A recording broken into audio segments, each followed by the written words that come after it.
விமான கட்டண உச்சவரம்பை நீக்கியுள்ளதன் மூலம் நாடு முழுவதும் சாதாரண மக்கள் மீது கூடுதல் சுமையை ஒன்றிய அரசு ஏற்றுவதாக கன்னியாகுமரி நாடாளுமன்ற உறுப்பினர் விஜய் வசந்த் விமர்சித்துள்ளார். அவர் வெளியிட்டுள்ள எக்ஸல பதிவில், கோடிக்கணக்கான நடுத்தர மக்களுக்கு விமான பயணம் தற்போது அத்தியாவசியமான போக்குவரத்து முறையாக மாறி உள்ளதை சுட்டிக்காட்டியுள்ளார்.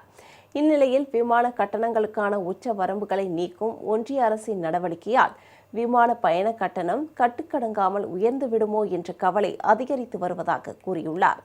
வேலை, கல்வி, சுகாதாரம் மற்றும் குடும்ப தேவைகளுக்கு விமான போக்குவரத்து இணைப்பு மிகவும் அவசியமான இக்காலத்தில் விமான பயணத்தை மேலும் விலை உயர்ந்ததாக மாற்றுவது சாதாரண குடிமக்கள் மீது கூடுதல் சுமையை சுமத்தும் அபாய நடவடிக்கை என்றும் எச்சரித்துள்ளார்.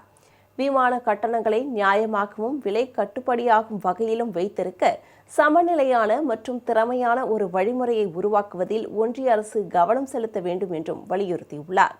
நாட்டில் வேகமாக வளர்ந்து வரும் விமான போக்குவரத்து துறையின் பலன்கள் நடுத்தர வர்க்கத்தினருக்கு கிடைப்பது உறுதி செய்யப்பட வேண்டும் என்றும் விஜய் வசந்த் எம்பி குறிப்பிட்டுள்ளார்.